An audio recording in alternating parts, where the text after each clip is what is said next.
ఓం శుభంకర్యే నమః. ఆదిత్యాయ చ సోమాయ మంగళాయ బుధాయ చ గురుశుక్రః శనిభ్యశ్చ రాహవే కేతవే నమః. గురుబ్రహ్మ గురుర్విష్ణుః గురుర్దేవో మహేశ్వరః గురుస్సాక్షాత్ పరబ్రహ్మ తస్మై శ్రీ గురవే నమః. శ్రీ శ్రీ శ్రీ గణపతి సచ్చిదానంద సద్గురుభ్యో నమో నమః. మిథున రాశి వారికి జూన్ నెలలో కల గోచార ఫలితాలను తెలియచేస్తున్నాము, శ్రద్ధగా ఆలకించండి. ఈ నెలలో కొంత ప్రయోజనముగానే ఉంటుంది మిథున రాశి వారికి. కెరియర్ పరముగా ఈ నెలలో మీకు అద్భుతమైనటువంటి అవకాశాలు వస్తాయి. ఉద్యోగము లేనటువంటి మిథున రాశి వారికి ఏదో ఒక మీకు నచ్చినటువంటి ఉద్యోగమే చిన్నగా దొరికినా కూడా జాయిన్ అవ్వటం మంచిది. ఉద్యోగాలు చేసుకునేటువంటి వారికి మీ ఉద్యోగాలలో అవకాశములు మెరుగుపడతాయి, గుర్తింపు లభిస్తుంది, ప్రయోజనాత్మకంగా ఉంటుంది అవకాశం కూడా. అలాగే ఆదాయపరంగా కూడా మంచి లాభాన్ని పొందుతారు మిథున రాశి వారు జూన్ మాసంలో. వ్యాపారస్తులకి ఈ నెల కొంత లాభదాయకంగా ఉన్నప్పటికీ కొత్త ఒప్పందాల వల్ల కొంత ఇబ్బంది పడుతూ ఉంటారు. వారితో ఎలా ఉంటుంది వ్యాపారం, వీరితో ఎలా ఉంటుంది అనేటువంటి కొంత సందిగ్ధతతో ఉంటారు. వ్యక్తి మంచివాడా, అతని బ్యాక్గ్రౌండ్ మంచిదా, ప్రస్తుతము కాదు పూర్వం నుంచి బ్యాక్గ్రౌండ్ మంచిదా అనేటువంటివి బాగా చెక్ చేసుకుని మీరు వ్యాపారం చేయటం మంచిది. విద్యార్థులకి ఈ యొక్క జ్ఞాపక శక్తి మీద పట్టుని సంపాదించాలి. చక్కటి జ్ఞాపక శక్తిని మెరుగుపరిచే విధముగా మీ ఆలోచనలు కానీ, మీ ఆహారము కానీ, మీ విధి కానీ, మీ శైలి కానీ ఉండాలి. అంటే విద్యార్థులు కంపల్సరిగా మిథున రాశిలో ఉన్నటువంటి వారు యోగాభ్యాసం చేయడం మంచిది. ఎక్కువగా ప్రాణాయామం చేస్తూ ఉంటే జ్ఞాపక శక్తి పెరుగుతుంది. ఒకే హడావిడిగా కాకుండా ప్రశాంతంగా ప్రాణాయామాన్ని చేయండి, జ్ఞాపక శక్తి పెంచుకోండి. ఎక్కువగా పిల్లలు కానీ వృద్ధులు కానీ ఫోన్లు చూస్తూ ఉంటే కనుక కొన్ని రోగాలు వస్తూ ఉంటాయి వారికి. దానికి ఎడిక్ట్ అవ్వకుండా వారికి చదివే విధముగా ఏదైనా ఒక ప్రాక్టీస్ని చేయించండి, తద్వారా జ్ఞాపక శక్తి పెరుగుతుంది.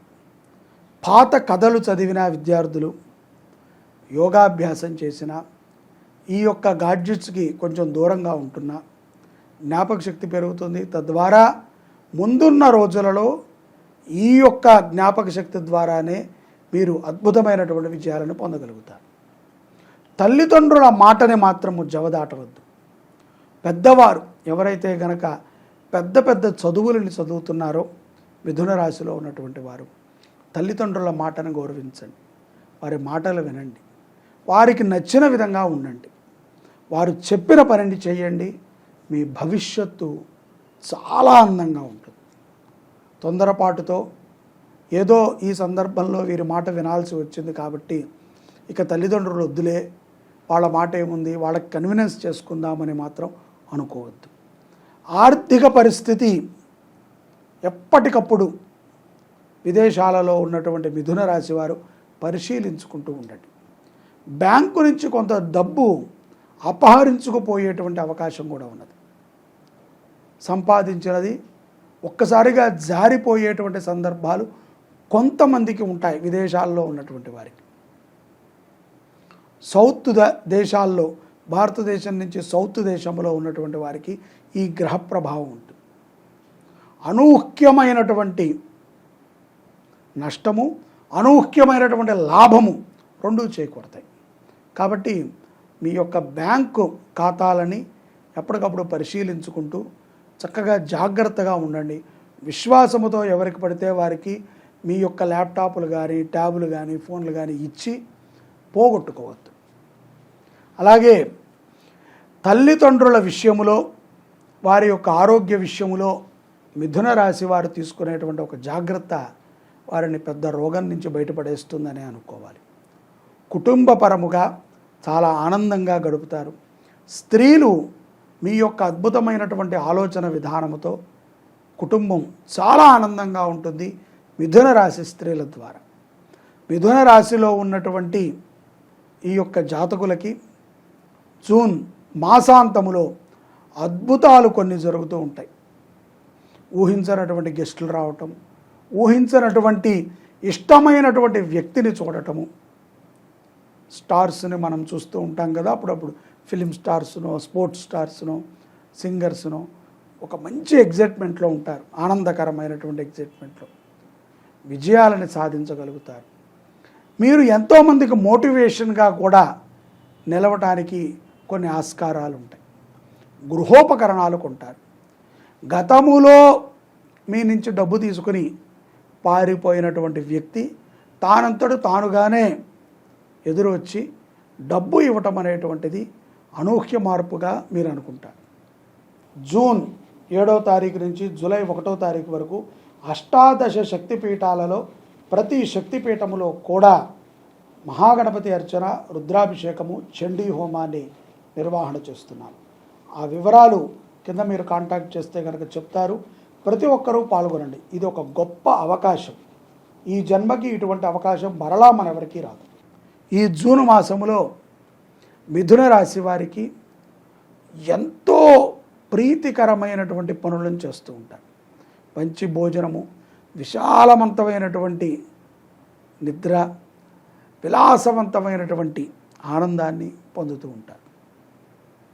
ఖరీదైనటువంటి వస్తువుల మీద మనసు వెళుతూ ఉంటుంది. కొన్నప్పటి నుంచి జాగ్రత్త కూడా పరుచుకోవాలి. ఏదో కొన్నామా పడేసామా అని కాదు. అలాగే వాహన ప్రయాణ విషయంలో అపనమ్మకముతో ఉండకండి. పూర్తిగా డ్రైవింగ్ వస్తేనే చేయండి.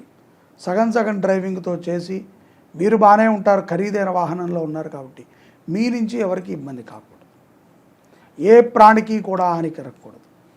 మిథున రాశి జాతకులు చక్కగా ఈ యొక్క మాసాంతములో కొన్ని దివ్యమైనటువంటి ఫలితాలను పొందుతారు. కష్టములు వచ్చినప్పటికీ వాటిని చాలా సులభంగా ఎదుర్కొని ముందుకెళ్తారు. ప్రతిరోజు కూడా ఒక కొత్త రకమైనటువంటి ఆనందాన్ని మిథున రాశి జాతకులు ఈ యొక్క జూన్ మాసంలో చూస్తారు. స్త్రీలు పెట్టుబడితో కొన్ని వ్యాపారాలని కూడా మాసాంతములో చేసేటువంటి అవకాశం ఉన్నది. నాయకులకి అద్భుతమైనటువంటి ఫలితాలతో వారు కోరినటువంటి పదవిని పొందుతారు. ప్రజలకు సేవ చేయటమే తరువాయి. డబ్బిచ్చి కొనుక్కున్నటువంటి ఓటైనప్పటికీ ప్రజలకి సేవ చేయాల్సిన బాధ్యత మీ అందరికీ ఉంటుంది. వారు ఒకరోజు మనం డబ్బిచ్చాం, కానీ ప్రతిరోజు వారి మీద మనం అంత డబ్బు తింటున్నాం. సేవ చేయాలి.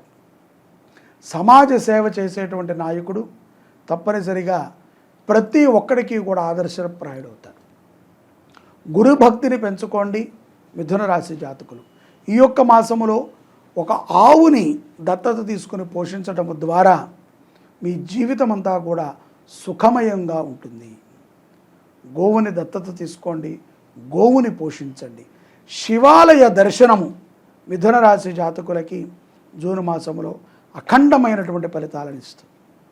కుటుంబపరంగా శివాభిషేకాన్ని ఆచరణ చేయండి. ఇంట్లో అప్రాప్త లక్ష్మి తొలగి ప్రాప్త లక్ష్మి కలుగుతుంది. సర్వే జనాః సుఖినో భవంతు. శ్రీ శుభంకర్యై నమః. అందరికీ ఒక మంచి శుభవార్త. శ్రీ క్రోధీనామ సంవత్సరము జ్యేష్ఠ శుద్ధ పాడ్యమి నుంచి జ్యేష్ఠమాసము కృష్ణపక్ష దశమి వరకు అష్టాదశ శక్తిపీఠ మహాయజ్ఞాన్ని శుభంకరీ సేవా సమితి నిర్వర్తిస్తోంది. ప్రతి శక్తిపీఠములో కూడా, అంటే మన హైదరాబాద్కి పక్కనే ఉన్నటువంటి అలంపురి జోగులాంబ అమ్మవారి దగ్గర నుంచి శ్రీలంకలో ఉన్నటువంటి శాంకరీదేవి వరకు ప్రతి శక్తిపీఠములో కూడా మీ గోత్రనామాలతో గణపతికి అర్చన, రుద్రాభిషేకము, ఆ యొక్క శక్తిపీఠములో చండీ హోమం, వీటిని నిర్వహణ చెయ్యాలి అని చెప్పి శుభంకరి సేవా సమితి జూన్ 8వ తారీఖు నుంచి జూలై 1వ తారీఖు వరకు ఈ యాత్రని, ఈ యొక్క మహాయజ్ఞాన్ని నిర్ణయించడం జరిగింది. దీంట్లో ప్రతి ఒక్కరూ కూడా తప్పనిసరిగా పాల్గొవాలి. ఎందుకంటే ఈ జన్మకి ఇది ఒక గొప్ప అవకాశం. ఒక్కసారిగా ఒకే బ్రాహ్మడు మన గోత్రనామాలతో ప్రతి క్షేత్రము యందు కూడా అమ్మవారి క్షేత్రముల్లో హోమాన్ని చేయటము కానీ, అభిషేకము చేయటము కానీ, అర్చన చేయటము కానీ మన యొక్క దారిద్ర్య దుఃఖ నివృత్తి అవుటకు చాలా ఉపయుక్తమవుతుంది. ఇది మరొక్కసారి దొరుకుతుంది అని మాత్రం ఎవ్వరూ అనుకోవద్దు. మీరు ఊహించలేరు కూడా. ఇంకొకళ్ళు ఎవరైనా చేస్తారేమో, అప్పుడు కట్టుకుందాములే, అప్పుడు పాల్గొందాములే అని అనుకుంటే ఇది మీరు జార విడుచుకున్నట్టే. ఏకకాలములో పరమేశ్వరుడి యొక్క అనుగ్రహముతో ఈ యాత్రని ప్రారంభిస్తున్నాము. ఈ యాత్ర లోక కళ్యాణార్థము జరుగుతుంది. అందరూ బాగుండాలి, ప్రకృతి అంతా కూడా సస్యశ్యామలముగా ఉండాలి. ఎక్కడెక్కడైతే గనక దారిద్ర్యముతో దుఃఖితులై ఉన్నారో వారందరికీ కూడా బాగుండాలి. అందరూ మంచి ఆరోగ్యంగా ఉండాలి. విద్యార్థులకి మంచి చదువు బాగా రావాలి అనేటువంటి ఒక ఉద్దేశంతో ఈ యాత్రని సంకల్పించాం. ప్రతి క్షేత్రములో కూడా శశాస్త్రీయముగా జరిగేటువంటి యజ్ఞములో మీరు తప్పనిసరిగా పాల్గొనండి. కింద మీకు కాంటాక్ట్ నెంబర్ ఇచ్చాము, మీరు కాంటాక్ట్ అవ్వండి, మీ గోత్రనామాలు నమోదు చేసుకోండి. జూన్ 8వ తారీఖు ప్రారంభమవుతుంది. జూలై 1వ తారీఖు మన యొక్క శుభంకరి పీఠములో చండీ హోమాన్ని చేసుకుని మహాపూర్ణావతిని చేసుకుంటాం. ఆ రోజుతో ఈ కార్యక్రమాలు ముగుస్తాయి. ఇంత గొప్ప యజ్ఞం, మీకు ఎటువంటి కోరికన్నా తీర్చేటువంటి మహాఫలప్రదమైనటువంటి అష్టాదశ యజ్ఞం. అష్టాదశ శక్తిపీఠాలు ఏ విధంగా వచ్చాయో మనకు తెలుసు. అమ్మవారి యొక్క శరీర భాగాలు 108 భాగాలుగా విచ్ఛిన్నమై పడిన తర్వాత అవి కొంతకాలానికి 51గా మారాయి. మరికొంతకాలానికి అవి 18గా వచ్చాయి. ఆ 18 అద్భుతమైనటువంటి శక్తిపీఠాలు. వాటిని మించినటువంటివి మరొకటి లేవు. ప్రతి క్షేత్రంలో కూడా శివుడు ఉంటాడు. కాబట్టి శివుడికి ఆరాధన, గణపతికి ఆరాధన, అమ్మవారికి ఆరాధన జరుగుతుంది. అవకాశాన్ని జార విడుచుకోకండి. ప్రతి ఒక్కరూ పాల్గొనండి. అమ్మవారి అనుగ్రహాన్ని పొందండి. అమ్మ దయ ఉంటే అన్నీ ఉన్నట్టే. సర్వే జనాః సుఖినో భవంతు.